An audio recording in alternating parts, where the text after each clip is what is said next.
Perkenalkan, nama saya Santi Adisti.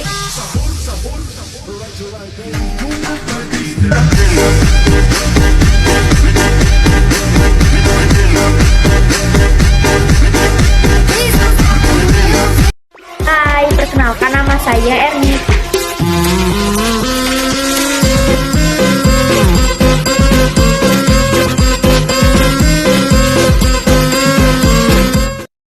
Halo, nama saya Kevin.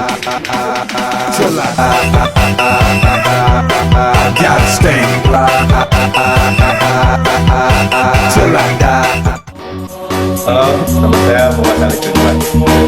Pasaran Prisen, yuhu, haha.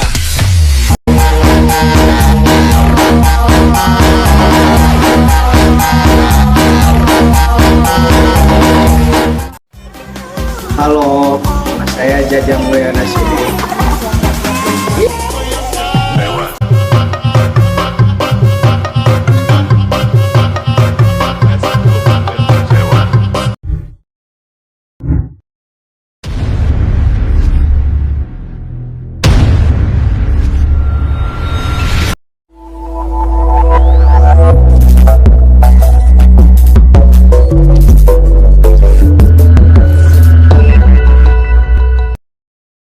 Uber Technologies didirikan pada tahun 2009 oleh Gareth Camp dan Travis Kalanick di San Francisco, California. Awalnya perusahaan ini didirikan sebagai Uber Cab, sebuah layanan untuk memesan taksi dengan menggunakan aplikasi smartphone.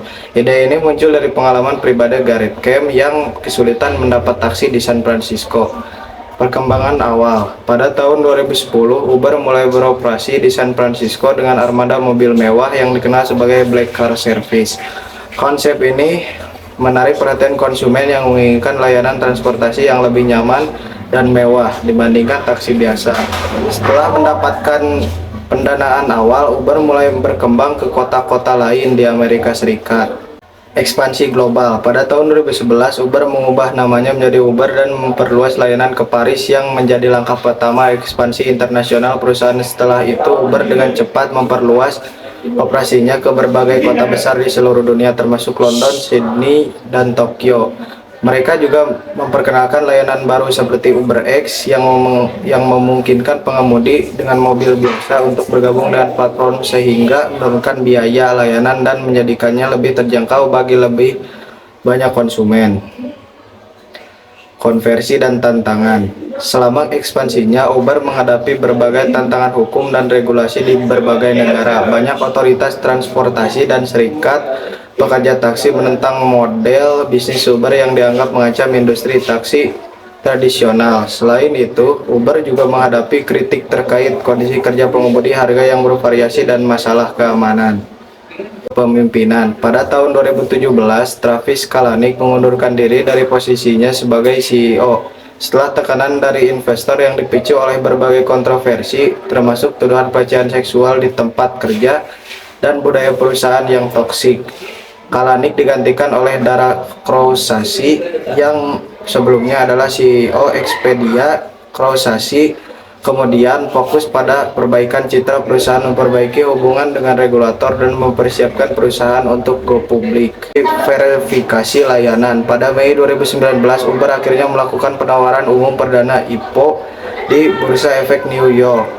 Meskipun valuasi perusahaan saat itu lebih rendah dari yang diharapkan, selain layanan ride hailing, Uber juga telah memperluas bisnisnya ke berbagai sektor lain termasuk pengiriman makanan melalui Uber Eats, pengiriman barang, dan bahkan kendaraan otonom. Uber terus beroperasi sebagai salah satu perusahaan teknologi terbesar di dunia meskipun menghadapi persaingan ketat dan tantangan regulasi di berbagai pasar.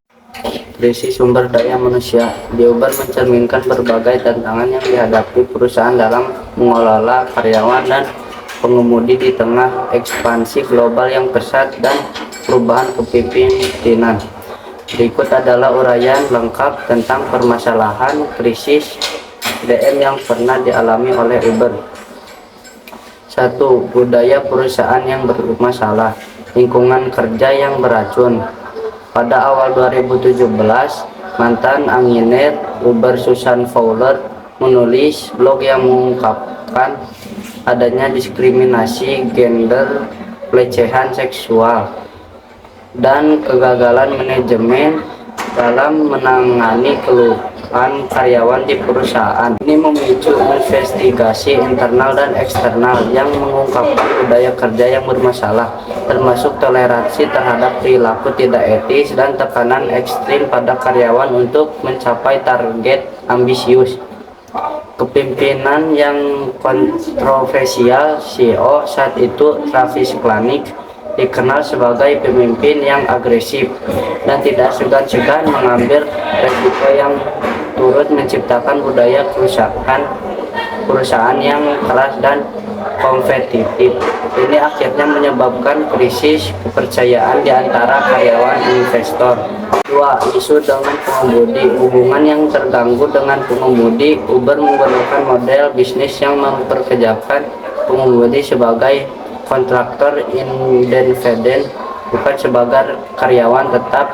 Hal ini menyebabkan berbagai permasalahan, termasuk kurangnya perlindungan kerja, tidak adanya tunjangan seperti asuransi kesehatan, dan ketidakstabilan pendapatan bagi pengemudi. Banyak pengemudi yang merasakan diperlakukan tidak adil, sehingga memicu protes dan aksi mogok di berbagai negara. Penurunan kompensasi seiring dengan persaingan yang semakin ketat dan upaya Uber untuk menurunkan harga layanan demi meningkatkan daya saing, kompensasi untuk pengemudi pun berkurang. Banyak pengemudi yang merasa pendapatan mereka tidak lagi sebanding dengan waktu dan biaya yang mereka keluarkan. 3. Masalah regulasi dan hukum. Perdebatan status karyawan di banyak negara. Uber menghadapi tuntutan hukum terkait status pengemudi mereka. Pengadilan dan regulator di berbagai wilayah, termasuk Amerika Serikat dan Uni Eropa, mulai mempertimbangkan apakah pengemudi Uber harus diakui sebagai karyawan, yang akan memaksakan Uber untuk memberikan tunjangan dan perlindungan kerja yang lebih baik. Penyesuaian terhadap regulasi lokal. Uber seringkali terlibat dalam konflik dengan otoritas lokal terkait regulasi transportasi di berbagai kota. Layanan Uber bahkan sempat dilarang atau dibatasi karena tidak mematuhi peraturan yang berlaku untuk industri taksi dan transportasi umum. 4. Transformasi kepemimpinan. Perubahan manajemen setelah Travis Kalanick mundur sebagai CEO pada 2017. Dara Khosrowshahi mengambil alih dengan fokus pada restrukturisasi organisasi dan perbaikan budaya perusahaan. Khosrowshahi mencoba mengatasi krisis SDM dengan menerapkan kebijakan yang lebih inklusif, transparan, dan beretika, termasuk upaya memperbaiki hubungan dengan pengemudi dan meningkatkan kepercayaan karyawan. Reformasi budaya. Di bawah kepemimpinan baru, Uber mulai berfokus pada menciptakan lingkungan kerja yang lebih sehat dan berkelanjutan. Ini termasuk penegakan kode etik yang lebih ketat, program pelatihan untuk karyawan, dan penerapan kebijakan anti-diskriminasi yang lebih kuat. 5. Pandemi COVID-19 dan dampaknya. Penurunan permintaan dan PHK. Pandemi COVID-19 pada tahun 2020 menyebabkan penurunan drastis dalam permintaan layanan ride-hailing. Akibatnya, Uber harus melakukan PHK besar-besaran, termasuk divisi teknologi dan operasional, yang mengakibatkan hilangnya ribuan pekerjaan. Kesulitan pengemudi. Banyak pengemudi yang terpaksa berhenti bekerja atau mengalami penurunan pendapatan yang signifikan selama pandemi, memperburuk ketidakpastian dan ketidakpuasan di kalangan pengemudi. 6. Tantangan pasca pandemi. Rekrutmen dan retensi karyawan. Pasca pandemi, Uber menghadapi tantangan dalam merekrut dan mempertahankan karyawan di pasar kerja yang semakin kompetitif, terutama di bidang teknologi. Perusahaan harus menawarkan paket komposisi yang lebih menarik dan memperbaiki reputasi perusahaan untuk menarik talenta terbaik. Pemulihan kepercayaan pengemudi. Uber juga berusaha memulihkan kepercayaan di kalangan pengemudi dengan menawarkan insentif tambahan seperti bonus dan program dukungan finansial untuk memastikan mereka kembali bekerja setelah penurunan permintaan akibat pandemi. Kesimpulan, krisis SDM di Uber merupakan hasil dari kombinasi budaya perusahaan yang bermasalah tentang hukum dan regulasi, serta ketidakpuasan pengemudi.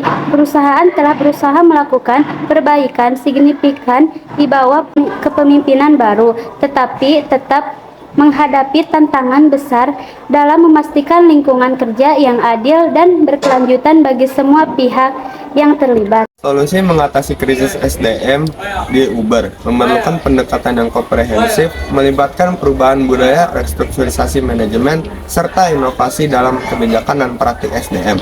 Berikut adalah uraian lengkap mengenai solusi yang dapat dan telah diimplementasikan Uber untuk mengatasi krisis SDM. 1. Perubahan budaya perusahaan.